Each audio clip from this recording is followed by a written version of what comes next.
نحمده ونصلي على رسوله الكريم اما بعد فاعوذ بالله من الشيطان الرجيم بسم الله الرحمن الرحيم يا ايها الذين آمنوا اتقوا الله حق تقاته ولا تموتن الا وانتم مسلمون واعتصموا بحبل الله جميعا ولا تفرقوا واذكروا نعمة الله عليكم اذ كنتم اعداء فألف بين قلوبكم فأصبحتم بنعمته إخوانا وكنتم على شفا حفرة من النار فأنقذكم منها كذلك يبين الله لكم آياته لعلكم تهتدون ولتكن منكم أمة يدعون إلى الخير ويأمرون بالمعروف وينهون عن المنكر وأولئك هم المفلحون صدق الله العظيم رب اشرح لي صدري ويسر لي امري واحلل عقدة من لساني يفقهوا قولي۔ سورہ آل عمران کا جو نصف ثانی اب شروع ہو رہا ہے تو آپ نے یہ مشابہت بھی نوٹ کر لی ہوگی کہ نصف اول میں سورہ بقرہ میں بھی ایک مرتبہ یا ایھا الذین آمنوا سے خطاب تھا، یا ایھا الذین آمنوا لا تقولوا راعنا وقولوا انظرنا واسمعوا۔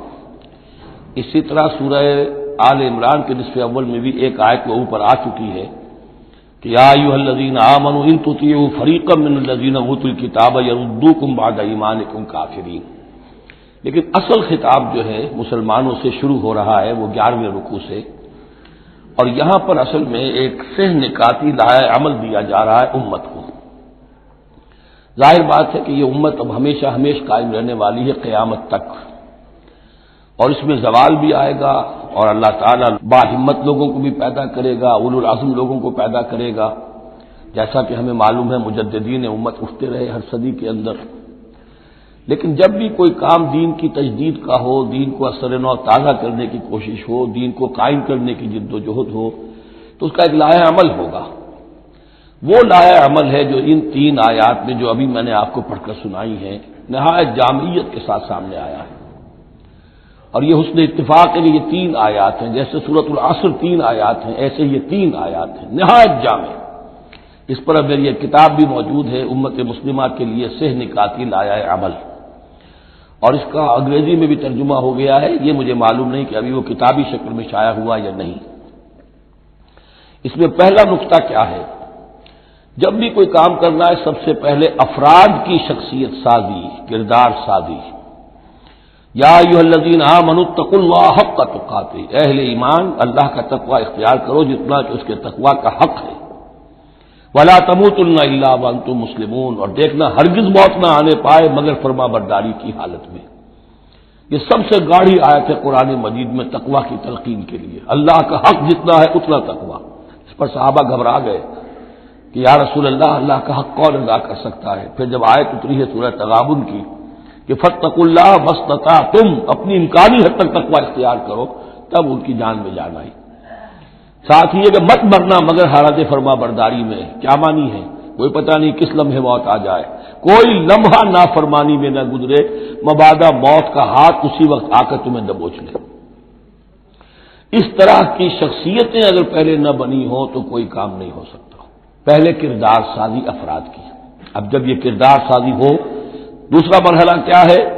وَاعْتَصِمُوا بِحَبْلِ اللَّهِ جَمِيعًا وَلَا تَفَرَّقُوا، ایک اجتماعیت اختیار کرو، اللہ کی رسی کو مضبوطی سے تھام لو مل جل کر، اور تفرقے میں مت پڑو۔ یہاں چونکہ اس سے پہلے جو رکوع ختم ہوا ہے وَمَن يَعْتَصِم بِاللَّهِ، جو اللہ تعالیٰ سے چمٹ جائے، اللہ کی حفاظت میں آ جائے، فَقَدْ هُدِيَ إِلَىٰ صِرَاطٍ مُسْتَقِيمٍ۔ اور سورہ حج کی آخری آیت میں بھی یہ لفظ آیا ہے فَأَقِیمُوا الصَّلَاةَ وَآتُوا الزَّکَاةَ وَاعْتَصِمُوا بِاللَّهِ۔ اب اللہ کی حفاظت میں کیسے آئے، اللہ سے کیسے چمٹے؟ اس کے لیے فرمایا وَاعْتَصِمُوا بِحَبْلِ اللَّهِ، اللہ کی رسی سے چمٹ جاؤ، اللہ کی رسی کو مضبوطی سے تھام لو۔ اور یہ اللہ کی رسی کون سی ہے؟ متعدد احادیث کے ذریعے سے واضح ہوتا ہے کہ یہ ہے قرآن۔ ایک طرف ہے انسان میں تقوی، ایک طرف اس میں علم آنا چاہیے، قرآن کا فہم پیدا ہونا چاہیے، قرآن کے نظریات کو سمجھنا چاہیے، قرآن کی حکمت کو سمجھنا چاہیے۔ انسانوں میں اجتماعیت جو ہے وہ جانوروں کے گلوں کی طرح نہیں ہو سکتی کہ بھیڑ بکریوں کا ایک بڑا ریوڑ ہے اور ایک چرواہا جو ہے وہ لکڑی لے کر ان کو سب کو ایک ڈسپلن میں لیے ہوئے ہے۔ انسانوں کو جمع کرنا ہے تو ان کے ذہن ایک بنانے ہوں گے، ان کی سوچ ایک بنانی ہوگی. یہ حیوان عاقل ہیں، یہ باشعور لوگ ہیں، ان کی سوچ ایک ہو، نظریات ایک ہو، مقاصد ایک ہو، ہم آہنگی ہو، نقطۂ نظر ایک ہو، تبھی تو یہ جمع ہوں گے. اس کے لیے وہ چیز چاہیے جو ان میں یکرنگی خیال، یکرنگی نظر، یکجہتی مقاصد کی ہم آہنگی پیدا کر دے، اور وہ قرآن ہے. حبل اللہ هو حبل اللہ المتین، حضرت علی سے روایت ہے. حضرت عبداللہ ابن مسعود سے ہے، حضور نے فرمایا القرآن حبل اللہ الممدود من السماء الى الارض، اللہ کی مضبوط رسی ہے جو آسمان اور زمین کے درمیان تنی ہوئی ہے. ایک اور حدیث میں فرمایا فاستبشروا فإن طرفه بأيديكم وطرفه بيد الله، خوشیاں مناؤ، یہ قرآن ایسی شے ہے کہ جس کا ایک سرا تمہارے ہاتھ میں، ایک سرا اللہ کے ہاتھ میں. تو تقرب الی اللہ کا ذریعہ بھی قرآن، اور آپس میں تمہیں جوڑ کر رکھنے کا ذریعہ بھی قرآن. یہی وجہ ہے کہ ہماری ساری یہ تحریک جو ہے میری، اس کا اصل جو منبع ہے، اصل چشمہ ہے، اس کا مبنا ہے، مدار ہے، وہ دعوت رجوع القرآن. پوری زندگی میں نے اپنی الحمدللہ کھپائی ہے اس کام میں، اور اسی کے ذریعے سے انجمن خدام القرآن اور قرآن اکیڈمیز، پھر 1 ایئر کورس. نوجوان جو ہیں، تعلیم یافتہ لوگ ہیں، وہ پی ایچ ڈی بھی کر چکے ہیں، وہ ڈاکٹر بھی بن گئے ہیں، وہ انجینئر بھی ہیں، لیکن دین کی طرف سے جاہل ہیں، قرآن سمجھ نہیں سکتے. وہ آئیں، 1 سال رہیں ہمارے پاس، عربی سیکھیں، قرآن سیکھیں، تاکہ اس پر عمل ہو سکے. یہ قرآن کا جو 1 سالہ کورس ہے وہ اس سال پھر اس اکیڈمی میں شروع ہونے والا ہے. انشاءاللہ فروری کی 16 تاریخ سے اس کا آغاز ہوگا. تو آپ لوگ اسے نوٹ کریں، اور یہ قرآن مجید کے ساتھ آپ کی وابستگی ہوگی تو پھر دین کے سلوک پر آگے چلیں گے. تو دوسرا نقطہ ہوا واعتصموا بحبل اللہ جمیعا ولا تفرقوا واذکروا نعمت اللہ علیکم اذ کنتم اعداء، اور ذرا یاد کرو جو اللہ کا انعام تم پر ہوا کہ تم تو ایک دوسرے کے دشمن تھے. فالف بین قلوبکم، تو اللہ نے تمہارے دلوں کے اندر الفت پیدا کر دی. فاصبحتم بنعمتہ اخوانا، تم اللہ کے فضل و کرم سے بھائی بھائی بن گئے. یہ یہاں گویا کہ اولین مخاطب یہاں انصار ہیں. ان کے جو 2 قبیلے تھے اوس اور خزرج، وہ آپس میں لڑتے آ رہے تھے 100 برس سے، خاندانی دشمنیاں چلی آ رہی تھی، قتل کے بعد قتل، ادھر کا قتل ادھر کا قتل. لیکن اب جب یہ ایمان آیا، اللہ کی کتاب آ گئی، محمد رسول اللہ آ گئے، تو اب وہ شیر و شکر ہو گئے، ان کے جھگڑے ختم ہو گئے. اس طرح پورے عرب کے اندر غارت گری ہوتی تھی، اسے دارالامن بنا دیا. وَكُنْتُمْ عَلَىٰ شَفَا حُفْرَةٍ مِّنَ النَّارِ، اور تم تو آگ کے ایک گڑھے کے کنارے تک پہنچ گئے تھے، بس اس میں گرنے والے تھے. فَأَنقَذَكُم مِّنْهَا، تو اللہ نے اس سے تمہیں نکال لیا اور بچا لیا. كَذَٰلِكَ يُبَيِّنُ اللَّهُ لَكُمْ آيَاتِهِ لَعَلَّكُمْ تَهْتَدُونَ، اس طرح اللہ تعالیٰ اپنی آیات تمہارے لیے واضح کر رہا ہے تاکہ تم راہ پاؤ، صحیح راہ پر قائم رہو. یہ 2 نقطے ہو گئے. پہلے افراد کے کردار کی تعمیر، تقویٰ اور تابعداری، فرمانبرداری. پھر جمعیت، تنظیم، جماعت، اور اس کے لیے جو مانوی، جو اس کے لیے ہے، جو محور ہے اس تنظیم کا، وہ مانوی محور کیا ہے؟ قرآن مجید، حبل اللہ. اعتصامش کن کہ حبل اللہ اوست، مضبوطی سے تھامو. اس کو علامہ اقبال کہتے ہیں قرآن کو. حبل اللہ یہ ہے. اب یہ جو حبل اللہ، اور جو اس کے لیے ظاہری شکل بنے گی، وہ بھی اس صورت میں ہم پڑھ چکے ہیں، من انصاری اللہ، کہ کوئی اللہ کا بندہ کھڑا ہو اور کہے کہ میں تو اس راستے پر چل رہا ہوں، اب کون ہے جو میرے ساتھ آتا ہے اور میرا مددگار بنتا ہے. اب ایسی جمعیت جو وجود میں آئی وہ کیا کرے گی؟ یہ 3ری آیت اہم ترین ہے. وَلْتَكُن مِّنكُمْ أُمَّةٌ يَدْعُونَ إِلَى الْخَيْرِ وَيَأْمُرُونَ بِالْمَعْرُوفِ وَيَنْهَوْنَ عَنِ الْمُنكَرِ سے نکاتی پھر آ گیا. تیسرے میں 3 کام، یہ جماعت کے کرنے کے کام صرف 3 ہیں. دعوت خیر، دعوت الی الخیر، اور سب سے بڑا خیر یہ قرآن ہے. یامرون بالمعروف، نیکی کا حکم دیتے رہیں، وینہون عن المنکر، اور بدی سے روکتے رہیں، واولئک هم المفلحون، اور یہی لوگ ہیں جو فلاح پانے والے ہیں. ولتکن منکم امۃ، تم میں سے ایک ایسی امت وجود میں آنی چاہیے. منکم ہے، گویا کہ ایک بڑی امت ہے، امت مسلمہ. وہ تو اب 150 کروڑ ہیں یا 140 یا 130 کروڑ ہیں، سوئے ہوئے ہیں، اپنے منصب کو بھولے ہوئے ہیں، دین سے دور ہیں. تو اب اس امت کے اندر چھوٹی امت بنے، ایک جماعت بنے. وہ جماعت اپنے ذمے یہ کام لے لے، جاگو اور جگاؤ، جو ہمدرد کا ایک جو نعرہ ہے کہ اب جاگو اور جگاؤ. اللہ نے تمہیں جاگنے کی صلاحیت دے دی، اب اوروں کو جگاؤ، اور اس کے لیے طاقت فراہم کرو، ایک جماعت بناؤ. وَلْتَكُن مِّنكُمْ أُمَّةٌ يَدْعُونَ إِلَى الْخَيْرِ وَيَأْمُرُونَ بِالْمَعْرُوفِ وَيَنْهَوْنَ عَنِ الْمُنكَرِ وَأُولَٰئِكَ هُمُ الْمُفْلِحُونَ. یہی لوگ فلاح پانے والے ہیں۔ وہ بڑی امت کروڑوں کی جو ہے جو یہ کام نہیں کرتی، وہ فلاح کی امید میں اگر ہے اور نجات کی امید میں ہے تو ایک امید موہوم ہے۔ فلاح پانے والے صرف یہ لوگ ہوں گے، اولئک ھم المفلحون۔ اب اسی میں آگے چل کر میں نے جو منہج انقلاب نبوی ہے اس میں یہ بات واضح کی ہے کہ جب کوئی انقلاب کے لیے آخری اقدام ہوگا وہ بھی نہی عن المنکر بالید، اس لیے کہ حدیث میں حضور نے نہی عن المنکر کے 3 مرتبے بیان کیے ہیں۔ ابو سعید خدری رضی اللہ عنہ سے روایت ہے، من رأى منکم منکرا فلیغیرہ بیدہ فإن لم یستطع فبلسانہ فإن لم یستطع فبقلبہ وذلک اضعف الایمان، رواہ مسلم رحمہ اللہ۔ تم میں سے کوئی شخص کسی منکر کو دیکھے، اس کا فرض ہے اسے طاقت سے، زور سے، ہاتھ سے بند کرے، روکے، بدلے۔ اگر اس کی طاقت نہیں ہے تو زبان سے تو کہے، اس کی بھی ہمت نہیں تو دل میں نفرت ضرور رکھے، اور یہ ایمان کا کمزور ترین درجہ ہے۔ نفرت بھی ختم ہو گئی، وائے ناکامی متاع کارواں جاتا رہا، کارواں کے دل سے احساس زیاں جاتا رہا تو اب کوئی ایمان نہیں۔ ہاں دل میں نفرت ہے تو اگلا قدم اٹھاؤ، زبان سے کہنا شروع کرو، بھائی یہ چیز غلط ہے، یہ حرام ہے، یا اللہ نے اس کو حرام ٹھہرایا ہے، مت یہ کام کرو۔ لیکن ساتھ ہی اپنی طاقت بناتے جاؤ، ایک جماعت بناؤ، قوت بناؤ۔ جب وہ طاقت ہو جائے اب کہو کہ اب یہ نہیں کرنے دیں گے، پھر وہ ہوگا نہی عن المنکر بالید، طاقت کے ساتھ۔ یہ ہوگا انقلاب کا جو ہے آخری مرحلہ۔ تو یہ 3 آیتوں کے اندر عظیم ہدایت ہے، پورا لایا عمل ہے، اسی میں منہج انقلاب نبوی کا جو آخری اقدامی عمل ہے وہ بھی پوشیدہ ہے۔ وَلَا تَكُونُوا كَالَّذِينَ تَفَرَّقُوا وَاخْتَلَفُوا مِن بَعْدِ مَا جَاءَهُمُ الْبَيِّنَاتُ، اور ان لوگوں کی طرح نہ ہو جانا جو متفرق ہو گئے، فرقوں میں بٹ گئے اور انہوں نے اختلافات پیدا کر لیے اس کے بعد کہ ان کے پاس واضح تعلیمات آ گئی تھی۔ اولئک لہم عذاب عظیم، ایسے لوگوں کے لیے تو بہت بڑا عذاب ہے۔ یوم تبیض وجوہ وتسود وجوہ، اب یہ آخرت کا ذکر ہے جس دن کے بعض چہرے جو ہیں بڑے روشن اور تابناک ہوں گے اور بعض چہرے جو ہیں وہ سیاہ ہوں گے۔ فاما الذین اسودت وجوہہم، تو جن لوگوں کے اس دن چہرے سیاہ ہوں گے وہ کون ہوں گے؟ اکفرتم بعد ایمانکم، یہ وہی لوگ ہوں گے جو ایمان کے بعد کفر میں لوٹ گئے، ہدایت کے آنے کے بعد تفرقے میں پڑ گئے، زدم زدہ میں پڑ گئے، انہوں نے اس عبد اللہ کو چھوڑ دیا۔ اکفرتم بعد ایمانکم فذوقوا العذاب بما کنتم تکفرون، تو اب ذرا مزہ چکھو اس عذاب کا، اس کفر کی باعث جو تم کرتے رہے تھے۔ واما الذین ابیضت وجوہہم، اور وہ لوگ جن کے چہرے سفید ہوں گے، روشن ہوں گے، تابناک ہوں گے، ففی رحمت اللہ ہم فیہا خالدون، وہ اللہ کی رحمت میں ہوں گے اور اس میں ہمیشہ ہمیشہ رہیں گے۔ تلک آیات اللہ نتلوہا علیک بالحق، یہ اللہ کی آیات ہیں جو ہم آپ کو پڑھ کر سنا رہے ہیں حق کے ساتھ۔ وما اللہ یرید ظلما للعالمین، اور اللہ تعالیٰ تو جہان والوں کے لیے ظلم کا ارادہ نہیں رکھتا۔ لوگ اپنے اوپر ظلم کرتے ہیں، خود غلط راستے پر پڑتے ہیں اور اس کی پھر ان کو سزا دنیا اور آخرت میں بھگتنی پڑتی ہے۔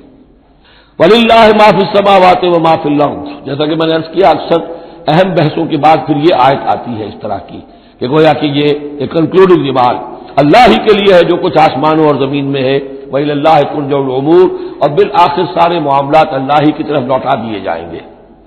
كُنتُمْ خَيْرَ أُمَّةٍ أُخْرِجَتْ لِلنَّاسِ، تم وہ بہترین امت ہو جسے لوگوں کے لیے برپا کیا گیا ہے، یعنی یہ پوری امت مسلمہ اس لیے بنائی گئی تھی۔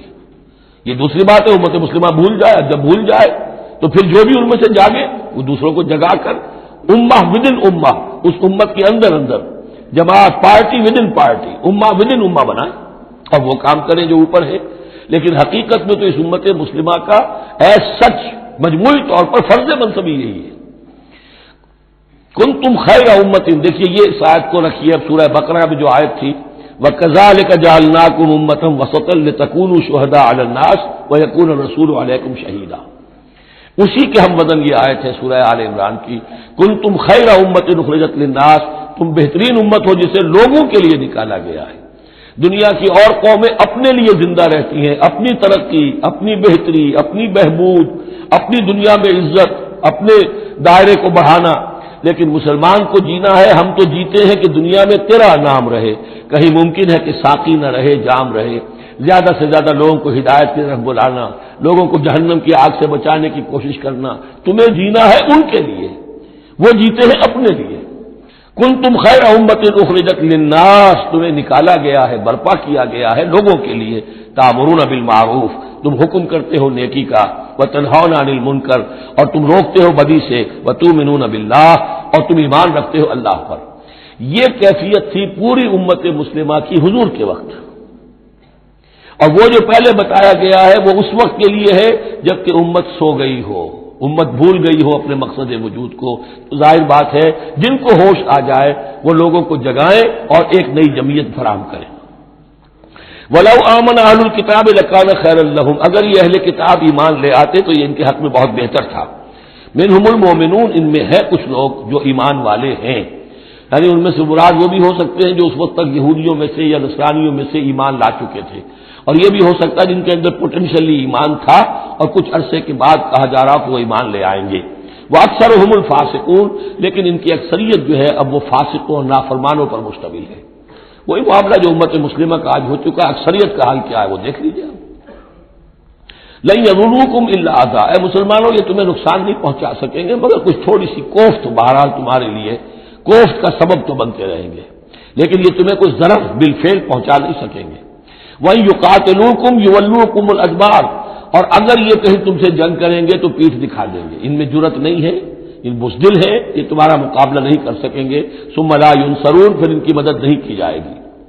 ضربت علیہم الذلہ، اب وہ آیت آ گئی سورہ بقرہ کے وہ جو 7ویں رکوع کے آخر میں آئی تھی، بس تھوڑا سا ترتیب کا فرق ہے۔ ضربت علیہم الذلۃ اینما ثقفوا، ان کے اوپر ذلت تھوپ دی گئی ہے، مسلط کر دی گئی ہے جہاں بھی پائے جائیں، الا بحبل من اللہ وحبل من الناس، سوائے یہ کہ اللہ کا کوئی سہارا انہیں ہو، کسی وقت اللہ انہیں سہارا دے دے، یا ان کا سہارا بن جائیں لوگ، جیسے آج پوری عیسائی دنیا ان کا سہارا بنی ہوئی ہے۔ اسرائیل قائم ہے تو اپنے بل پر نہیں، پوری عیسائی دنیا کی سپورٹ پر قائم ہے۔ ابھی جو یہ جنگ ہوئی تھی خلیج کی جنگ، تو جو اس کا کمانڈر ان چیف تھا، اس کا وہ نام میرے ذہن سے اتر رہا ہے، اس نے صاف کہہ دیا تھا، اس لیے کہ فوجی لوگوں کی زبان سے نکل جاتی ہے جن کے منہ سے سچی بات مستی میں، فقیہ مصلحت بھی سے وہ رند بادہ خار، اچھا اس نے صاف کہہ دیا تھا یہ پوری جنگ ہم نے اسرائیل کے تحفظ کے لیے لڑی ہے۔ کس قدر خون ریزی ہوئی ہے، صرف اسرائیل کا تحفظ پیش نظر تھا، تو یہ ساری سپورٹ ان کی ہے۔ ضربت علیہم الذلۃ اینما ثقفوا الا بحبل من اللہ وحبل من الناس وباؤوا بغضب من اللہ، اور یہ اللہ تعالیٰ کا غضب جو ہے اور غصہ انہوں نے حاصل کر لیا ہے۔ وضربت علیہم المسکنہ، اور ان کے اوپر کم ہمتی مسلط کر دی گئی ہے۔ ذالک بانہم کانوا یکفرون بآیات اللہ، جو کہ تم وہی الفاظ آ رہے ہیں، اور اللہ تعالیٰ تو ظالم نہیں ہے، ان کا یہ حشر اس لیے ہوا ہے کہ یہ اللہ تعالیٰ کی آیات کا انکار کرتے رہے۔ وَيَقْتُلُونَ الْأَنْبِيَاءَ بِغَيْرِ حَقٍّ، اور انبیاء تک کو قتل کرتے رہے ناحق۔ ذَلِكَ بِمَا عَصَوْا وَكَانُوا يَعْتَدُونَ، اور یہ ہوا اس لیے کہ انہوں نے نافرمانی کی روش اختیار کی اور حدود سے تجاوز کیا۔ لیسوا سواء، پھر وہی بات جو میں عرض کر چکا ہوں، یہ سب کے سب برابر نہیں ہیں، ان میں سے اچھے بھی ہیں برے بھی ہیں۔ من اہل الکتاب امۃ قائمۃ یتلون آیات اللہ آناء اللیل وهم یسجدون، اہل کتاب میں ایسے لوگ بھی ہیں جو کھڑے رہنے والے لوگ ہیں، سیدھے راستے پر ہیں، اللہ کی آیات پڑھتے رہتے ہیں رات کے اوقات میں اور سجدہ بھی کرتے ہیں۔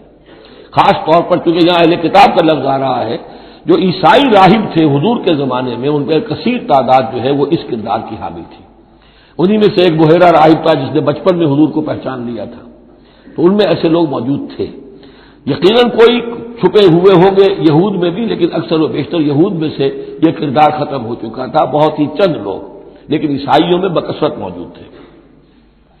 لیسوا سواء من اہل الکتاب امۃ قائمۃ یتلون آیات اللہ آناء اللیل وهم یسجدون یؤمنون باللہ والیوم الآخر، وہ ایمان رکھتے ہیں اللہ پر اور یوم آخر پر، وَيَأْمُرُونَ بِالْمَعْرُوفِ وَيَنْهَوْنَ عَنِ الْمُنكَرِ، نیکی کا حکم دیتے ہیں بدی سے روکتے ہیں، وَيُسَارِعُونَ فِي الْخَيْرَاتِ، اور نیکیوں میں ایک دوسرے سے آگے نکلنے کی کوشش کرتے ہیں، وَأُولَٰئِكَ مِنَ الصَّالِحِينَ، اور یقیناً یہ صالحین میں سے ہیں، وَمَا يَفْعَلُوا مِنْ خَيْرٍ فَلَنْ يُكْفَرُوهُ، جو خیر بھی یہ کریں گے تو اس کی ناقدری نہیں کی جائے گی۔ وَاللَّهُ عَلِيمٌ بِالْمُتَّقِينَ، اللہ تعالیٰ اپنے ایسے متقی بندوں سے واقف ہے۔ ان الذين كفروا لن تغني عنهم اموالهم ولا اولادهم من الله شيئا، اس کے برعکس جو لوگ کفر پر اڑ جائیں گے ان کے کام نہیں آ سکیں گے، نہ ان کے اموال نہ ان کے اولاد اللہ سے بچانے میں کچھ بھی۔ واولئک اصحاب النار، وہ جہنمی ہیں، ہم فیہا خالدون، اسی میں رہیں گے۔ مثل ما ينفقون في هذه الحیات الدنیا کمثل ریح فیہا سر اصابت حرث قوم ظلموا انفسهم فاہلکت۔ اب یہ جو جنگیں کر رہے تھے قریش مکہ، تو ظاہر بات ہے کہ وہ بھی انفاق کرتے تھے، فوج تیار کرنی ہے، اونٹ چاہیے، سواریاں چاہیے، ہتھیار چاہیے، تو خرچہ کرتے تھے نا۔ اب یہ اس کی طرف اشارہ ہے کہ یہ لوگ جو دنیا کی زندگی میں کچھ خرچ کرتے ہیں، یا تو دین کی مخالفت کے لیے، یا اپنے جی کو ذرا جھوٹی ایک تسلی دینے کے لیے کہ ہم کچھ نہ کچھ صدقہ خیرات بھی کرتے ہیں، چاہے ہمارا کردار کتنا ہی گر گیا ہو، تو ان کے انفاق کی مثال ایسی ہے کمثل ریح فیہا سر، کہ جیسے ایک زوردار آندھی ہو جس میں پالا ہو، بہت ٹھنڈ ہو، اصابت حرث قوم، وہ کسی قوم کی کھیتی کو آ پڑے، ظلموا انفسهم، جنہوں نے اپنی جان پر ظلم کیا، فاہلکت ہو، اور اس سب کو تباہ و برباد اور تہس نہس کر کے رکھ دے۔ یعنی ان کی یہ نیکیاں، ان کا یہ انفاق، ان کی یہ جد و جہد، یہ سب کی سب بالکل ضائع ہو جانے والی ہے، ہبط ہو جانے والی نیکیاں اور ضائع جانے والی ان کی ساری مساعی اور دوڑ دھوپ۔ وما ظلمهم الله ولكن انفسهم يظلمون، اور انہوں نے، ان پر اللہ نے کوئی ظلم نہیں کیا بلکہ وہ اپنی جانوں پر خود ظلم ڈھا رہے ہیں۔ یا ایھا الذین آمنوا لا تتخذوا بطانة من دونکم، اہل ایمان مت بناؤ اپنے بھیدی اپنے سوا کسی کو، یعنی رازدار نہ بناؤ سوائے کسی مسلمان کے جس کے بارے میں اطمینان ہو، صاحب ایمان ہے، اس کے علاوہ کسی اور شخص کو اپنا بھیدی نہ بناؤ۔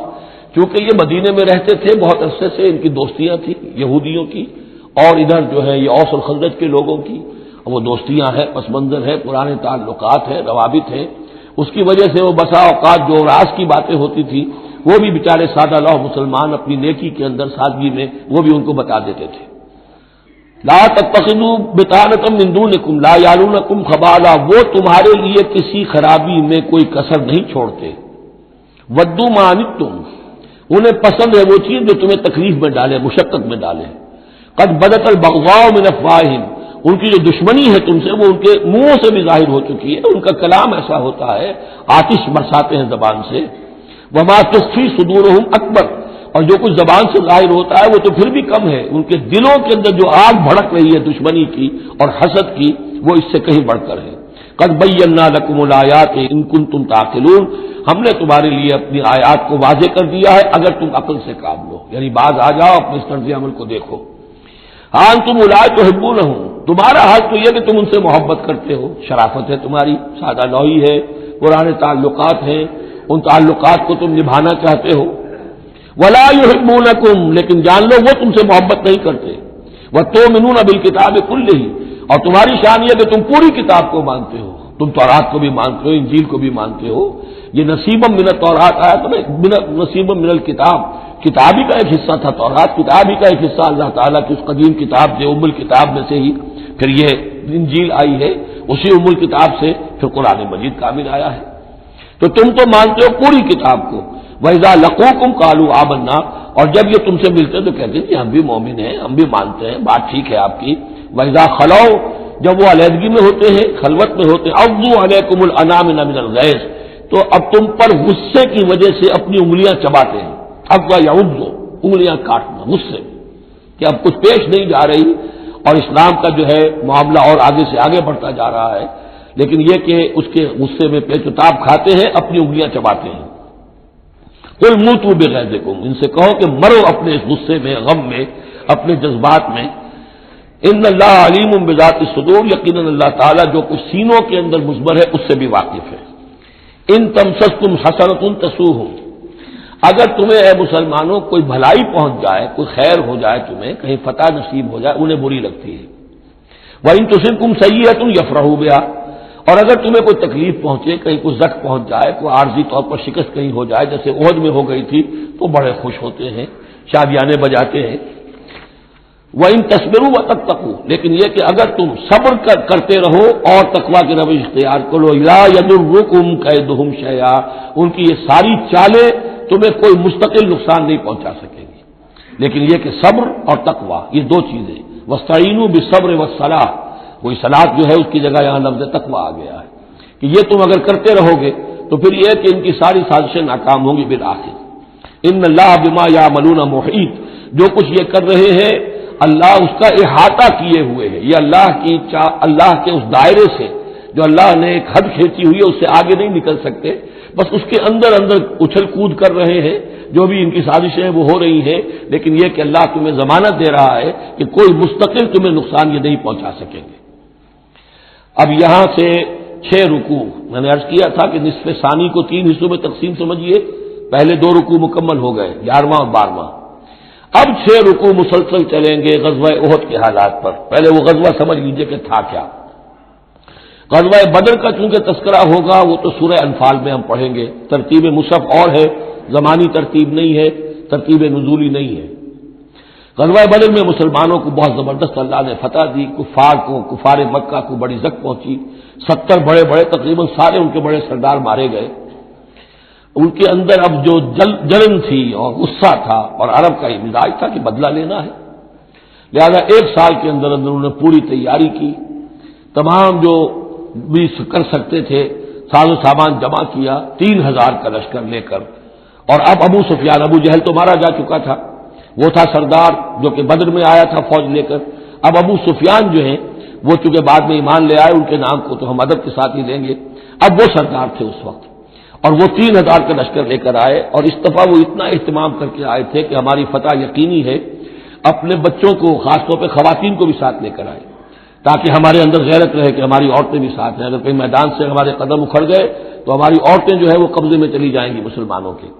تو ہند جو تھی، اس کی بیوی ابو سفیان کی بیوی ہند، وہ بھی ایمان لے آئی بعد میں، لیکن عتبہ کی بیٹی تھی، اس کا باپ اور بھائی عتبہ ابن ربیعہ، اور چچا اس کا اور بھائی، یہ 3 جو ہیں بدر میں قتل ہو چکے تھے، مسلمانوں کے ہاتھوں واسر جہنم ہو چکے تھے۔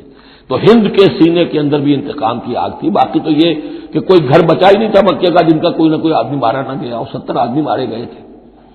اب یہ جب لوگ آئے ہیں تو ادھر حضور نے مشورہ کیا صحابہ سے کہ کیا کرنا چاہیے، لشکر آ گیا 3000 کا۔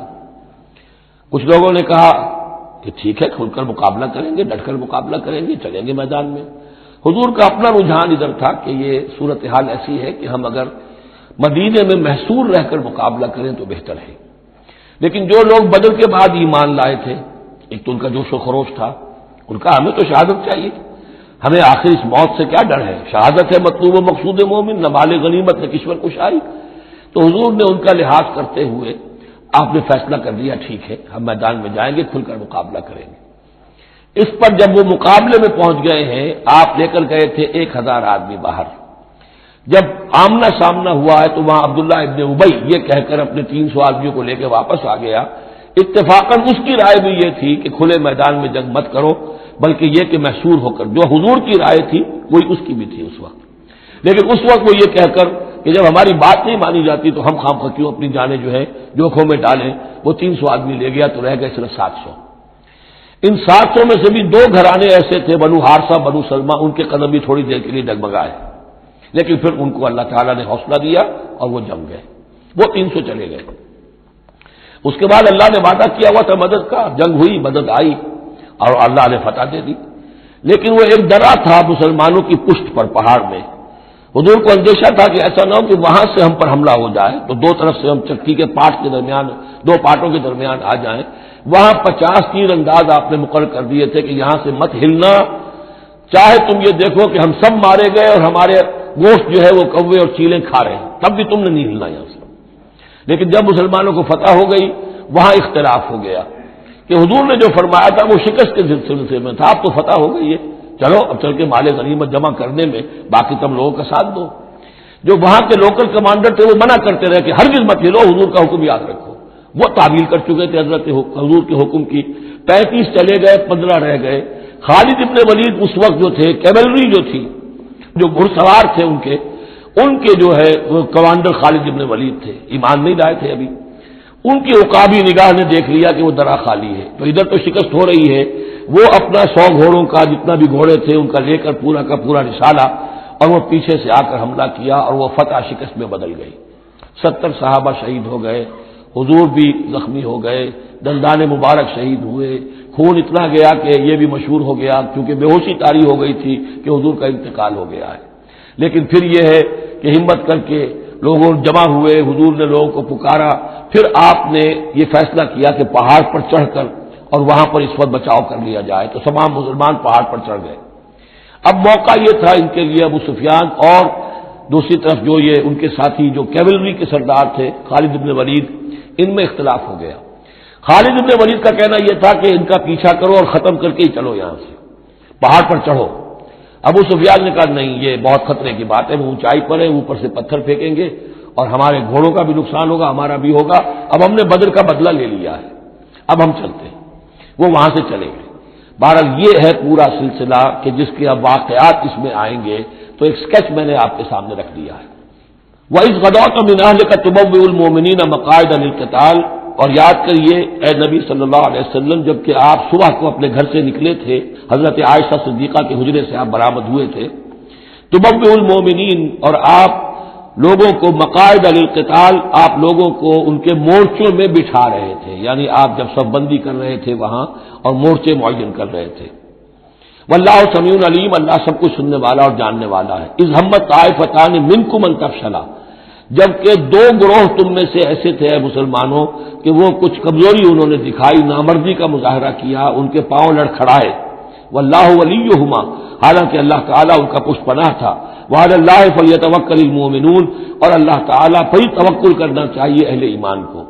جیسا کہ میں نے عرض کیا، یہ بنو حارثہ بنو سلمہ انصار کے دو گھرانے تھے، عارضی سی ان کے اندر کمزوری آئی، بر بنائے تب بشری، لیکن پھر وہ جم گئے۔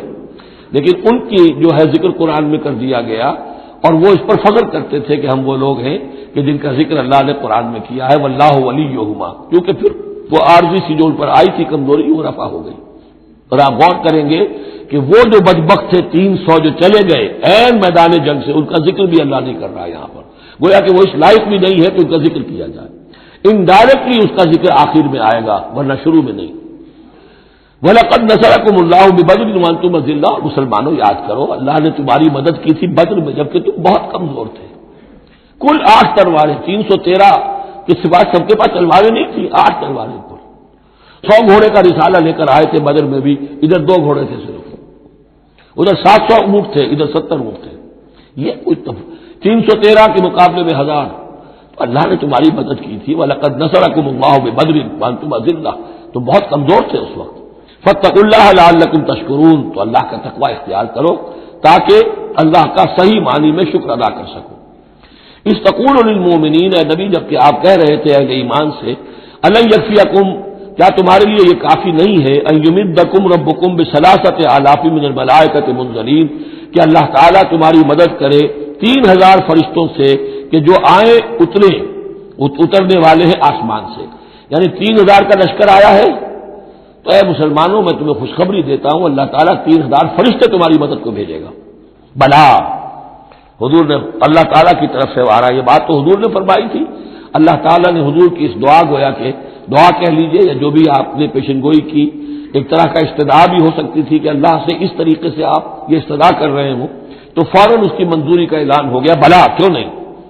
ان تصبروا وتتقوا، مسلمانوں اگر تم صبر کرو گے اور تقوی کی روش پر رہو گے، وَيَأْتُوكُم مِّن فَوْرِهِمْ هَٰذَا، اور اگر وہ فوری طور پر تم پر حملہ آور ہو جائے دشمن، يُمْدِدْكُمْ رَبُّكُمْ بِخَمْسَةِ آلَافٍ، تو اللہ کو تمہاری مدد کرے گا تمہارا پروردگار 3000 نہیں 5000 فرشتوں کے ذریعے سے، مصوبین جو نشان زدہ گھوڑوں کے اوپر آئیں گے۔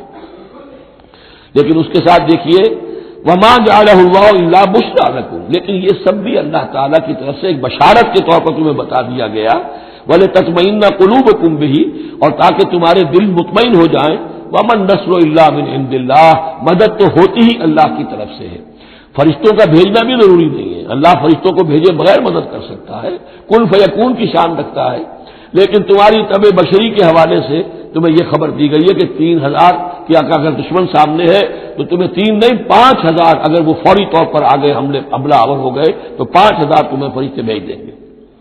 لِيَقْطَعَ طَرَفًا مِّنَ الَّذِينَ كَفَرُوا، یہ اللہ تعالیٰ چاہتا ہے کہ یہ کافروں کا ایک بازو کاٹ دے، اور یکبتہم، یا ان کو ذلیل کر دے، فَيَنْقَلِبُوا خَائِبِينَ، تاکہ پھر وہ لوٹ جائیں بہت ہی خائب و خاسر ہو کر، ناکام ہو کر۔ اب یہ گفتگو ذہن میں رکھیے، ترتیب جو ہے وہ نہیں ہے، پہلے جو ذکر ہو رہا ہے وہ تو آپ میدان جنگ میں پہنچ چکے تھے، اور یہ ذکر ہو رہا ہے اس سے پہلے کا، جب خبریں پہنچی ہوں گی کہ 3000 کا لشکر آ رہا ہے، اس وقت جو گفتگو ہوئی ہے۔ اب اس جنگ کے دوران جو بھی کچھ مسلمانوں سے خطائیں ہوئی، غلطیاں ہوئی، ان کی طرف بھی اشارہ ہے۔ اس میں بعض ایک معاملہ ایسا بھی ہوا جو حضور سے بھی خطا کا ایک معاملہ ہوا، اس کے اوپر بھی گرفت ہے، بلکہ سب سے پہلے حضور والے معاملے کو لیا جا رہا ہے۔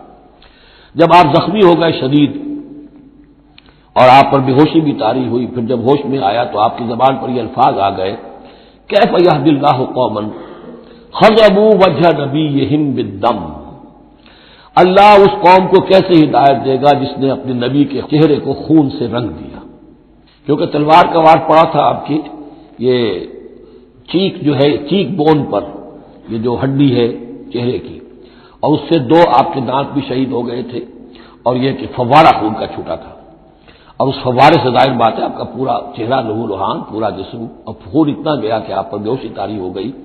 کیف یہدی اللہ قوما، اللہ کیسے ہدایت دے گا اس قوم کو، خضبوا جنہوں نے رنگ دیا، وجہ نبیہم اپنے نبی کے چہرے کو بالدم خون سے، اس پر گرفت ہو رہی ہے۔ لیس لک من الامر شیء، اے نبی آپ کا کوئی اختیار نہیں ہے، آپ کا کام ہے دعوت دینا، تبلیغ کرنا، لوگوں کی ہدایت و ضلالت کا فیصلہ ہم کرتے ہیں، آپ نہیں کرتے۔ اور دیکھیے اللہ نے کیا شان دکھائی، جس شخص کی وجہ سے یہ سب کچھ ہوا ہے، خالد ابن ولید، حضور ہی کے زبان مبارک سے اسے خطاب دلوایا، خالد سیف من سیوف اللہ، خالد اللہ کی تلواروں میں سے تلوار ہے۔ حالانکہ یہ ساری زخم جو پہنچی ہے وہ حضرت خالد ابن ولید اس وقت تک جو وہ کفر کے سرداروں میں سے تھے وہ آئے تھے۔ لیس لک من الامر شیء، اے نبی یہ اختیار آپ کا نہیں ہے، اور یتوب علیہ اور یعذبہ، اللہ کے اختیار میں، وہ چاہے گا تو ان کی توبہ کی توفیق دے دے گا، وہ ایمان لے آئیں گے، یا اللہ چاہے گا انہیں عذاب دے گا، فإنہم ظالمون، اس لیے کہ ظالم تو ہے، انہوں نے گناہ تو کیا ہے، غلط کام کر رہے ہیں، سزا کے وہ حقدار ہو چکے ہیں، لیکن ہو سکتا ہے اللہ انہیں ہدایت دے دے۔ اب دیکھیے یہ وقت وقت کی بات ہوتی ہے، چند سال پہلے طائف میں وہ دعا جو ہے آپ سے کہا گیا، فرشتہ آیا کہ اے نبی جنہوں نے آپ پر پتھراؤ کیا ہے اور آپ کی توہین و تذلیل کی ہے، یہ ملک الجبال جو ہے کہتا ہے کہ میں حاضر ہوں، مجھے اللہ نے بھیجا ہے، آپ فرمائیں تو ان دونوں پہاڑوں کو ٹکرا دوں جن کے مابین یہ وادی کے اندر یہ شہر طائف آباد ہے، تاکہ یہ سب پس جائیں، سرما ہو۔ آپ نے فرمایا نہیں، کیا عجب کہ اللہ تعالیٰ ان کی آئندہ نسلوں کو ہدایت دے دے۔ لیکن اب یہ مرحلہ کچھ ایسا تھا کہ زبان مبارک سے وہ جملہ نکل گیا۔ یہ بھی ہو سکتا ہے کچھ چونکہ بے ہوشی سے ایک دم اٹھے ہیں تو اس وقت شاید پوری طریقے سے آپ پوری طرح اپنے حواس جو ہے ابھی بحال نہیں ہوئے تھے اور یہ الفاظ نکل گئے۔ لیکن اللہ تعالیٰ کا معاملہ ہے، الرب رب وان تنزل والعبد عبد وان ترقى، بندہ بندہ ہی رہتا ہے چاہے کتنا ہی بلند ہو جائے، اور رب رب ہی ہے چاہے کتنا ہی نزول فرما لے۔ اب تو وہ وقت ہے نا، رات کا پچھلا پہر شروع ہو رہا ہے نا، اللہ تعالیٰ سمائے دنیا تک نازل ہوں گے، اور شب معراج میں حضور 7ویں آسمان پر چلے گئے۔ اللہ اس پہلے آسمان پر آ کر بھی رب ہے، اور حضور اس 7ویں آسمان پر پہنچ کر بھی بندے ہیں۔ الرب رب وان تنزل والعبد عبد وان ترقى وللہ ما فی السماوات وما فی الارض، اللہ ہی کے لیے ہے جو کچھ کہ ہے آسمانوں اور زمین میں، یغفر لمن یشاء ویعذب من یشاء، وہ جس کو چاہتا ہے بخش دیتا ہے، جس کو چاہتا ہے عذاب دیتا ہے، واللہ غفور الرحیم، اللہ غفور الرحیم ہے۔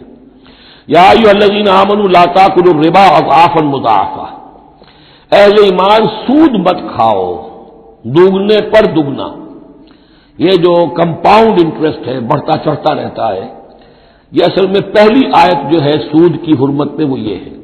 بلکہ نوٹ کیجئے، جیسا کہ میں نے نوٹ کرا دیا تھا کل آپ کو، سب سے پہلے ایک مکی صورت میں سورہ روم میں بات آ گئی تھی، ما آتیتم من ربا لیربو فی اموال الناس فلا یربو عند اللہ وما آتیتم من زکاۃ تریدون وجہ اللہ فاولئک هم المضعفون۔ تو انفاق فی سبیل اللہ اور سود کو ایک دوسرے کے مقابل رکھ کر جو بھی اس سود کے اندر جو قباحت اور شناعت تھی وہ واضح کر دی، جیسے کہ شراب اور جوئے کی جو خرابی تھی اس کو سورۃ البقرہ میں بیان کر دیا تھا۔ اب یہاں وہ دوسرا آ گیا معاملہ کہ یہ کم سے کم سود کی شرح جو بہت زیادہ، جسے یوجری کہتے ہیں آج کل، یہ سود کے جو ذاتی مسائل کے لیے لیتے ہیں، ہمارے ہاں بھی ایسے سود خور موجود ہیں، بہت ہائی ریٹ آف انٹرسٹ پر وہ دیتے ہیں لوگوں کو قرض اور ان کا خون چوس جاتے ہیں۔ تو پہلے اس سود کی مذمت آئی ہے، آخری حکم ہے پھر اس سود کا جو بیع کے اندر سود ہے، وہ ہے وہ حکم کہ جو سن 9 میں نازل ہوا، لیکن ترتیب مصحف میں وہ سورہ بقرہ میں ہے، وہ پورا رکوع ہم پڑھ چکے ہیں، اور اس رکوع کی آخری آیت وہ ہے جو قرآن مجید کی آخری آیت ہے ترتیب نزولی میں، واتقوا یوما ترجعون فیہ الی اللہ۔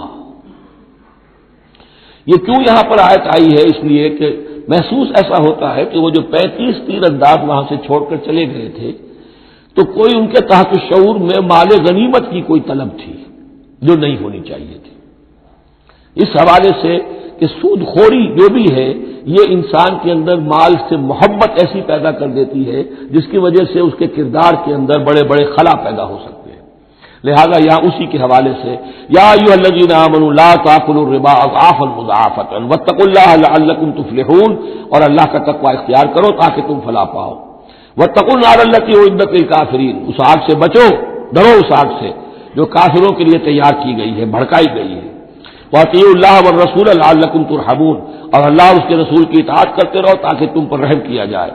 وسارعوا الی مغفرۃ من ربکم، اور دوڑو اپنے رب کی مغفرت کے حصول کے لیے، وجنۃ عرضها السماوات والارض، اور اس جنت کو حاصل کرنے کے لیے جس کا پھیلاؤ آسمانوں اور زمین جتنا ہے، اعدت للمتقین، وہ تیار کی گئی ہے، سنواری گئی ہے، اس کا سنگھار کیا گیا ہے اہل تقوی کے لیے۔ الذین ينفقون فی السراء والضراء، وہ لوگ جو خرچ کرتے ہیں سود کے مقابلے میں انفاق، یہ تقابل پھر دیکھ لیجیے، جو خرچ کرتے ہیں سرائے خوشی میں بھی، والضراء خود تنگ دست ہے تب بھی کرتے ہیں چاہے تکلیف میں ہیں، والکاظمین الغیظ، اور وہ لوگ جو اپنے غصے کو پی جانے والے ہیں، والعافین عن الناس، اور وہ لوگ جو لوگوں کی خطاؤں سے درگزر کرتے ہیں انہیں معاف کر دیتے ہیں، واللہ یحب المحسنین، اللہ تعالیٰ ایسے محسنین کو پسند کرتا ہے۔ یہ درجہ احسان ہے، اسلام، ایمان، پھر احسان۔ والذین اذا فعلوا فاحشۃ او ظلموا انفسهم، اور اگر ان میں سے کبھی کسی سے کوئی غلطی ہو جاتی ہے کہ اگر وہ کر بیٹھے کوئی کھلا گناہ، کوئی بے حیائی کا ارتکاب، یا اپنے اوپر کوئی اور ظلم کر بیٹھے، ذکر اللہ، فوراً انہیں اللہ یاد آ جاتا ہے، فاستغفروا لذنوبہم، تو وہ اللہ تعالیٰ سے استغفار کرتے ہیں۔ یہ مضمون سورہ نساء میں آئے گا کہ اللہ تعالیٰ نے اپنے اوپر واجب ٹھہرایا ہے کہ جو شخص مسلمان صاحب ایمان کو خطا اس سے ہو جائے اور وہ فوراً توبہ کر لے تو اللہ تعالیٰ جو ہے اس نے اپنے اوپر واجب ٹھہرا لیا ہے کہ اس کی دعا کو ضرور قبول کرے گا۔ وَمَن يَغْفِرُ الذُّنُوبَ إِلَّا اللَّهُ، اور کون ہے جو معاف کر سکے گناہوں کو سوائے اللہ کے، وَلَمْ يُصِرُّوا عَلَىٰ مَا فَعَلُوا، اور وہ اپنے اس غلط فعل پر اصرار نہیں کرتے، یعنی یہ کہ کرتے چلے جا رہے کرتے چلے جا رہے کرتے چلے جا رہے، موت آ گئی تو اب توبہ کریں گے، تب توبہ نہیں ہے۔ ایک خطا ہو گئی، جذبات میں ہو گئی، بھول میں ہو گئی، فوراً ہوش آیا، فوراً جو ہے گڑ گڑائے، فوراً توبہ کی، عزم مصمم کیا اللہ دوبارہ نہیں کروں گا، پوری پشیمانی کے ساتھ اللہ کی جناب میں اپنے پورے صمیم قلب کے ساتھ توبہ کی، اللہ اس توبہ کی قبول کرنے کی ضمانت دیتا ہے۔ اولئک جزاؤہم مغفرۃ من ربہم، یہ وہ لوگ ہیں کہ جن کا بدلہ ہے ان کے رب کی طرف سے مغفرت، وجنات تجری من تحتہا الانہار خالدین فیہا، اور وہ باغات کے جن کے نیچے یا جن کے دامن میں ندیاں بہتی ہوں گی اور وہ اس میں ہمیشہ ہمیشہ رہیں گے، وَنِعْمَ أَجْرُ الْعَامِلِينَ، اور بہت ہی اچھا بدلہ ہے عمل کرنے والوں کے لیے۔ قد خلت من قبلکم سنن فسیروا فی الارض، تم سے پہلے بھی بہت سی قومیں، بہت سے حالات اور واقعات گزر چکے ہیں، فسیروا فی الارض، تو زمین میں گھومو پھرو، فانظروا کیف کان عاقبۃ المکذبین، اور دیکھو کہ کیسا انجام ہوا ہے جھٹلانے والوں کا۔ جب ان کے قریش کے قافلے جاتے تھے وہ شام کی طرف تو راستے میں تو جو قوم سمود کا مسکن بھی آتا تھا، وہ بستیاں بھی آتی تھیں جن میں کبھی حضرت لوط نے تبلیغ کی تھی، ان کے جو کھنڈرات تھے، تو یاد کرو کہ ان کے ساتھ کیا کچھ ہوا ہے۔ ھذا بیان للناس وھدی وموعظۃ للمتقین، یہ بیان ہے لوگوں کے لیے، وضاحت ہے لوگوں کے لیے، اور ہدایت ہے اور نصیحت ہے متقین کے حق میں۔ ولا تہنوا ولا تحزنوا، یہ آج بڑی اہم ہے، اور نہ کمزور پڑو اور نہ غم کھاؤ۔ وانتم الاعلون ان کنتم مؤمنین، ہمارا پختہ وعدہ تمہارے ساتھ یہ ہے کہ تم ہی سربلند ہوگے، آخری فتح تمہاری ہوگی، تم ہی سب سے اونچے ہوگے، بشرطے کہ تم مومن ہوئے۔ اور اس آیت کا میں حوالہ دیا کرتا ہوں آج دنیا میں ہم ذلیل ہیں، اعلیٰ تو نہیں ہے، بلند تو نہیں ہے، نتیجہ کیا نکلتا ہے؟ ایمان نہیں ہے ہمارے اندر۔ ایک عقیدہ ہے، موروثی عقیدہ ہے، ایمان، یقین والا ایمان، burning faith, living faith, conviction, وہ کہاں ہے؟ یا پھر قرآن اللہ کا کہنا جھوٹ ہے، انتم الاعلون ان کنتم مؤمنین۔ ہو نہیں سکتا کہ امت کے اندر ایمان موجود ہو اور پھر وہ دنیا میں ذلیل و خوار ہو۔ ان یمسسکم قرح فقد مس القوم قرح مثلہ۔ اب ظاہر بات ہے کہ اتنی بڑی جو ایک چوٹ پہنچی تھی، 70 صحابہ شہید ہو گئے، اس میں حضرت حمزہ بھی ہے، مصعب بن عمیر بھی ہے، انصار کا کوئی گھرانہ نہیں تھا۔ واپس جب آئے ہیں حضور صلی اللہ علیہ وسلم اور مسلمان، تو ہر گھر میں کوحرام مچا ہوا۔ اس وقت تک میت پر بیان کرنے کی بھی ممانعت نہیں ہوئی تھی، تو عورتیں جو ہے وہ مرثیہ کہہ رہی تھیں، بیان کر رہی تھیں، ماتم کر رہی تھیں۔ اس حال میں خود حضور صلی اللہ علیہ وسلم کی زبان مبارک سے الفاظ نکل گئے، اما حمزہ تو فلا بواکی لہو، ہائے حمزہ کے لیے تو کوئی رونے والی بھی نہیں، کیونکہ حمزہ کی کون یہاں خواتین ہیں رشتہ دار؟ حمزہ تو مہاجر تھے۔ انصار کے گھرانے میں جو خواتین ہیں وہ تو اپنے اپنے مردوں کی، اپنے اپنے شہیدوں کی، مقتولوں کی جو ہے وہ کر رہی ہے، بیان کر رہی ہے۔ اس پر پھر انصار نے جا کر اپنے گھروں سے خواتین کو حضرت صفیہ کے گھر بھیجا، حضرت حمزہ کی ہمشیرہ، کہ وہاں جا کر تعزیت کرو۔ تو بہرحال دکھ تو محمد کو بھی پہنچا ہے صلی اللہ علیہ وسلم۔ آخر یہ حساس دل تھا آپ کا، پتھر کا کوئی ٹکڑا تو نہیں تھا سینے کے اندر، جو بھی زخم پہنچی ہے۔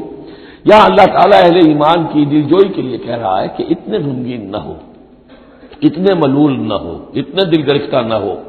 ان یمسسکم قرح، اگر تمہیں کوئی چرکا لگا ہے اب، فقد مس القوم قرح مثلہ، تو تمہارے دشمن کو اس جیسا ہی چرکا لگ چکا ہے کہ نہیں؟ 1 سال پہلے ان کے 70 مارے گئے تھے کہ نہیں؟ وَتِلْكَ الْأَيَّامُ نُدَاوِلُهَا بَيْنَ النَّاسِ، اور یہ تو دن ہیں جن کو ہم لوگوں میں الٹ پھیر کرتے رہتے ہیں، اونچ نیچ، ایک سی کیفیت ہم نہیں رکھتے۔ وَلِيَعْلَمَ اللَّهُ الَّذِينَ آمَنُوا، اور یہ اس لیے ہوتا ہے کہ اللہ دیکھ لے کہ کون حقیقتاً مومن ہے، اس لیے کہ امتحان نہ آئے، آزمائش نہ آئے، تکلیف نہ آئے، قربانی نہ دینی پڑے، کوئی زک نہ پہنچے، تو سبھی مومن ہیں پھر تو پتہ چلتا ہے کہ کون ثابت قدم رہا، کس نے اپنا سب کچھ لگا دیا، کس نے صبر کیا۔ تو اللہ تعالیٰ جاننا چاہتا ہے، دیکھنا چاہتا ہے۔ وَلِيَعْلَمَ اللَّهُ الَّذِينَ آمَنُوا وَيَتَّخِذَ مِنكُمْ شُهَدَاءَ، اللہ چاہتا ہے تم میں سے کچھ کو مقام شہادت عطا کرے، اپنی گواہی کے لیے قبول کر لے انہیں۔ وَاللَّهُ لَا يُحِبُّ الظَّالِمِينَ، اللہ ظالموں کو پسند نہیں کرتا۔ اگر تمہیں تکلیف پہنچی اس کا یہ مطلب نہیں ہے کہ اللہ تعالیٰ نے کفار کی مدد کی ہے، کفار کو پسند کیا، معاذ اللہ۔ وَلِيُمَحِّصَ اللَّهُ الَّذِينَ آمَنُوا وَيَمْحَقَ الْكَافِرِينَ، اور یہ اس لیے ہوا ہے کہ اللہ تعالیٰ اہل ایمان کو بالکل پاک کر دے۔ یعنی تمہارے ہاں اب خاص طور پر جو انصار مدینہ ہیں، جو ابھی ایمان لائے ہیں، ان میں کچھ کچے بھی ہیں، پکے بھی ہیں۔ اللہ چاہتا ہے کہ وہ پوری طریقے سے پک بھی جائیں، اور اگر کوئی کچا ہی رہنا ہے تو وہ کٹ بھی جائے، تاکہ جماعت کی بحثیت مجموعی جو ہے اس کی قوت کو ذوف نہ پہنچے۔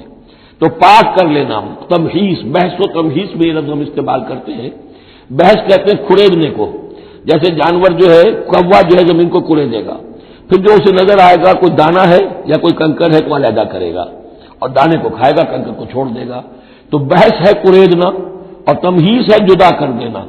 جو اس کے لیے ایٹیبل ہے، جس کو کھانے کا اس کے لیے ہے صحیح، اس کو لے لے گا۔ تو اللہ تعالیٰ بھی تمہارے اندر جو گڑبڑ ہو گئے ہیں، کچھ مومن صادق بھی ہے، کچھ منافق بھی ہے، کچھ پختہ ایمان والے بھی ہیں، کچھ کمزور ایمان والے بھی ہیں، تو یہ تمحیص کی ہے اللہ نے، دکھا دیا یہ 300 اور یہ عبداللہ ابن ابی یہ منافق ہیں، تمہیں نظر آ گیا نہیں؟ ورنہ کیسے نظر میں آتا؟ وَلِيُمَحِّصَ اللَّهُ الَّذِينَ آمَنُوا، تاکہ اللہ تعالیٰ اہل ایمان کو بالکل خالص کر دے، وَيَمْحَقَ الْكَافِرِينَ، اور کافروں کو مٹا دے۔ ام حسبتم ان تدخلوا الجنہ، اب یہ آیت تقریباً وہی ہے وہ جو اس سے پہلے ہم پڑھ چکے ہیں، نوٹ کر لیجئے، وہاں وہ آیت نمبر 214 تھی اور یہاں 142 ہے، ڈیجٹس وہی ہے، آگے پیچھے ان کی ترتیب بدلی ہوئی ہے، اور جمع کریں گے تو 7 کا حصہ بنے گا۔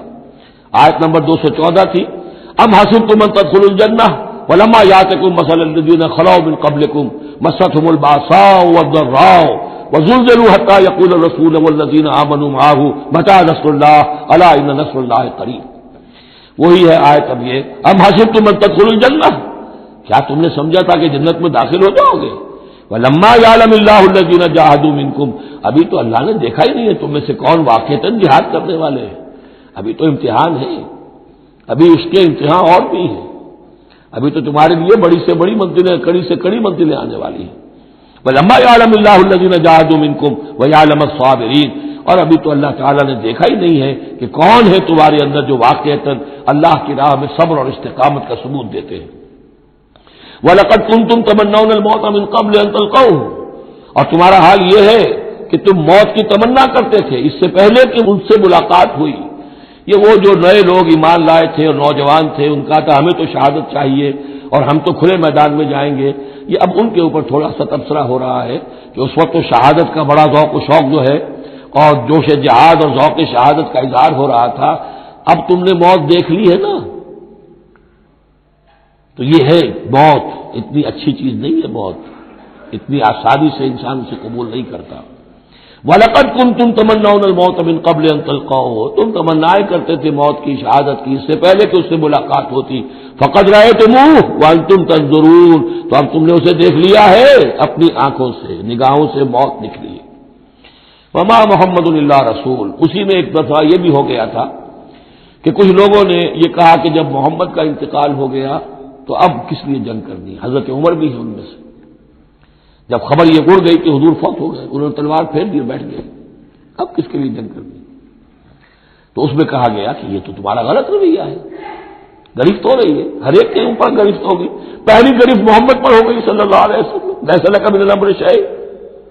تو حضرت عمر بہرحال حضور کے مقابلے میں تو کوئی حیثیت نہیں، ان پر بھی گرفت ہو رہی. وما محمد الا رسول، اور محمد کچھ نہیں ہے اس کے سوا کہ وہ اللہ کے رسول ہے، وہ معبود تو نہیں ہے. تم ان کے لیے تو جہاد نہیں کر رہے، تم جہاد اللہ کے لیے کر رہے ہو. دین کا غلبہ جو ہے وہ اللہ کے دین کا غلبہ ہے. محمد کی حیثیت کیا ہے؟ وہ تو اللہ کے رسول ہے. وما محمد الا رسول قد خلت من قبلہ الرسل، اور ان سے پہلے بہت سے رسول گزر چکے. افئن مات، تو اگر وہ ان کا انتقال ہو جائے، او قتلا، یا بالفرض وہ قتل ہو جائیں، انقلبتم علی اعقابکم، تو کیا تم اپنی ایڑیوں کے بل لوٹ جاؤ گے؟ یہی تمہارے دین اور ایمان کی حقیقت ہے. وَمَن يَنقَلِبْ عَلَىٰ عَقِبَيْهِ فَلَن يَضُرَّ اللَّهَ شَيْئًا، اور جو کوئی بھی اپنی ایڑیوں کے بل لوٹ جائے گا وہ اللہ کو کوئی نقصان نہیں پہنچائے گا. وَسَيَجْزِي اللَّهُ الشَّاكِرِينَ، ہاں اللہ بدلہ دے گا شکر کرنے والوں کو. حضرت عمر چونکہ جذباتی انسان تھے، اس میں کوئی شک نہیں، تقریباً یہی کیفیت حضور کے انتقال پر پھر ہو گئی تھی ان کی. تلوار کھینچ کر بیٹھ گئے تھے، جو کہے گا محمد کا انتقال ہو گیا سر اڑا دوں گا اس کا. وہ تو پھر حضرت ابو بکر آئے، وہ یار غار، ثانی اسلام و غار و بدر و قبر، وہ آئے ہیں. ان کے لیے چونکہ رکاوٹ نہیں تھی، حضرت عمر تو اندر جا نہیں سکتے تھے، حضرت عائشہ کا حجرہ تھا. اب حضرت عائشہ بیٹی ہیں حضرت ابوبکر کی، وہ سیدھے گئے حجرے میں، جا کر چہرہ مبارک پر چادر تھی ہٹائی اور آپ کی پیشانی کو بوسہ دیا اور کہا کہ اب دوبارہ موت آپ پر وارد نہیں ہوگی، اب تو حیات جاودانی آپ کو حاصل ہو چکی. پھر باہر آ کر یہی آیت پڑھی، وما محمد الا رسول قد خلت من قبلہ الرسل افئن مات او قتل انقلبتم علی اعقابکم. حضرت عمر کہتے ہیں مجھے محسوس ہوا جیسے یہ آیت ابھی نازل ہوئی ہے، اتنا اثر ہوا. یہ عظیمت تھی حضرت ابوبکر کی، بہت بلند مقام ہے حضرت ابوبکر کا. وما كان النفس ان تموت الا باذن اللہ، اور کسی جان کے لیے یہ ممکن ہی نہیں ہے کہ وہ مر سکے، اس پر موت وارد ہو مگر اللہ کے حکم سے. کتابا مؤجلا، وہ تو لکھی ہوئی شے ہے اجل معین کے ساتھ، ہر ایک کا وقت طے ہے. Death is the best guard, آپ کا باڈی گارڈ جو ہے سب سے بہترین وہ موت ہے. موت کا وقت جب ہے تبھی آئے گی، اس سے پہلے کوئی آپ کے لیے موت لا نہیں سکتا. لہذا سب سے بڑی حفاظت انسان کے لیے خود اس کی موت ہے. وما كان النفس ان تموت الا باذن الله كتابا مؤجلا ومن يريد ثواب الدنيا نؤته منها، جو کوئی دنیا کا اجر و ثواب چاہتا ہے ہم اسے دیتے ہیں. یہ سورہ بقرہ میں بھی ہم پڑھ چکے تھے حج کے ذکر میں. ومن يريد ثواب الاخرة نؤته منها، اور جو واقعتاً آخرت کا ثواب چاہتا ہے، بدلہ چاہتا ہے، جزا چاہتا ہے اپنے اعمال کی، ہم اس میں سے اس کو دیں گے. وسنجزی الشاکرین، اور شکر کرنے والوں کا کو ہم جزا دیں گے. وَكَأَيٍّ مِّن نَّبِيٍّ قَاتَلَ مَعَهُ رِبِّيُّونَ كَثِيرٌ، اور اے مسلمانوں یہ تمہارے ساتھ جو واقعہ پیش آیا ہے کوئی پہلا تو نہیں ہے. کتنے ہی نبی ایسے گزرے ہیں کہ ان کے ساتھ ہو کر ربیون، یہ ربی ربائی جو ان کا یہودیوں کے ہاں آج بھی لفظ چلتا ہے، ربانیون ربائز ربی جو اللہ والے ہیں، اللہ کے ماننے اور چاہنے والے، اللہ کے متوالے، اللہ کے دیوانے. کائین من نبی، کتنے ہی نبی گزرے ہیں، قاتل معہ، ان کے ساتھ ہو کر جنگ کیا، ربیون نے، کثیر اللہ والوں نے، اللہ کے غلاموں نے، اللہ کے عاشقوں نے. فما وہنوا لما اصابہم فی سبیل اللہ، تو اللہ کی راہ میں جو بھی تکلیفیں ان پر آئیں اس میں انہوں نے جی نہیں ہارا. وما ضعفوا، نہ انہوں نے کمزوری دکھائی. وما استکانوا، نہ ہمت ہاری. واللہ یحب الصابرین، اور اللہ تعالیٰ کو ایسے صابروں ہی سے محبت ہے. تو اے مسلمانوں، ان کا کردار اپناؤ اور دل گرفتہ نہ ہو. وما كان قولهم الا ان قالوا ربنا اغفر لنا ذنوبنا واسرافنا في امرنا، اور ان کا تو ہر مرحلے پر یہی قول ہوتا تھا کہ وہ دعا کرتے تھے، اے رب ہمارے بخش دے ہمیں ہمارے گناہ، واسرافنا في امرنا، اور اگر ہم سے اپنے کسی معاملے میں حد سے تجاوز ہو جائے، جیسے کچھ تجاوز ہو گیا بدور سے کہ آپ نے وہ الفاظ فرما دیے کیف یہدی اللہ قوما خذبوا وجہ نبیہم بالدم، یا جیسے حضرت عمر سے ہو گیا کہ تلوار پھینک کر بیٹھ گئے. تو اللہ جو اسراف ہم سے ہو جائے، اسراف ہے کسی حد سے تجاوز کر جانا، جائز حد تک خرچ کرنا ٹھیک ہے، آپ اس میں آگے بڑھ جاتے ہیں وہ اسراف ہے. وہ اسرافنا فی امرنا، بخش دے جو بھی اسراف، جو بھی زیادتی ہم سے ہو گئی. وہ ثبت اقدامنا، اور ہمارے قدموں کو جما دے. وانصرنا علی القوم الکافرین، اور ہماری مدد فرما کافروں کے مقابلے میں. یہی دعا تھی حضرت طالوت کے ساتھیوں کی، یہی دعا تھی جس پر ختم ہوئی وہ دعا کہ جو سورہ بقرہ کے اختتام پر آئی فانصرنا علی الکافرین، وہی دعا یہاں بھی ہے. فآتاہم اللہ ثواب الدنیا وحسن ثواب الآخرہ، تو ان لوگوں کو اللہ تعالیٰ نے عطا فرمایا دنیا کا ثواب بھی، دنیا میں بھی سربلندی دی، فتوحات دی، وحسن ثواب الآخرہ، اور آخرت کے ثواب کا تو بہت ہی عمدہ حصہ ان کے لیے ہے. واللہ یحب المحسنین، اور اللہ تعالیٰ جو ہے ایسے محسنین کو پسند کرتا ہے. یا ایھا الذین آمنوا ان تطیعوا الذین کفروا یردوکم علی اعقابکم، اے اہل ایمان اگر تم ان لوگوں کا کہنا مانو گے جنہوں نے کفر کی روش اختیار کی ہے، وہ تمہیں تمہاری ایڑیوں کے بل واپس لے جائیں گے. فتنقلبوا خاسرین، اور پھر تم بالکل خسارے والے، تباہ اور برباد ہو جانے والے ہو جاؤ گے. بل اللہ مولاکم، تمہیں تو یہ سمجھنا چاہیے تمہارا مولا، مددگار، پشت پناہ، ساتھی، حمایتی اللہ ہے. وہو خیر الناصرین، اور وہی ہے کہ جو سب سے بڑھ کر مدد کرنے والا، سب سے اچھا مددگار ہے. سنلقی فی قلوب الذین کفروا الرعب، ہم ان قریب کافروں کے دلوں میں رعب ڈال دیں گے. بما اشرکوا باللہ، اس سبب سے کہ انہوں نے شرک کیا اللہ کے ساتھ. ما لم ينزل به سلطانہ، اور ایسی چیزوں کو شریک ٹھہرایا، ایسی ہستیوں کو یا چیزوں کو جس کے لیے اللہ تعالیٰ نے کوئی سند نہیں اتاری. ومأواہم النار وبئس مثوى الظالمین، اور ان کا ٹھکانہ جو ہے وہ جہنم ہے، اور بہت ہی برا ٹھکانہ ہے ظالموں کے لیے. یہ اصل میں اس آیت میں توجیہ ہو رہی ہے کہ وہ کیوں چلے گئے جبکہ اس درجے ان کو یعنی کھلی فتح حاصل ہو چکی تھی، مسلمانوں کو ہزیمت ہو گئی. حضور اور صحابہ جو ہے انہوں نے پناہ لے لی ہے پہاڑ کے اوپر جا کر. خالد بن ولید کہہ بھی رہے ہیں کہ اس معاملے کو اب ختم کرنا چاہیے، روز روز کا ٹنٹا جو ہے وہ اب نہ رہے. لیکن ابو سفیان کے اندر دل میں کوئی ایسا رعب اللہ نے اس وقت ڈال دیا کہ وہاں سے وہ چلے گئے. ورنہ یہ کہ واقعتاً اس وقت صورتحال جو ہے مسلمانوں کے لیے بہت مخدوش ہو چکی تھی. بارک اللہ لی ولکم فی القرآن العظیم ونفعنی وإیاکم بالآیات والذکر الحکیم.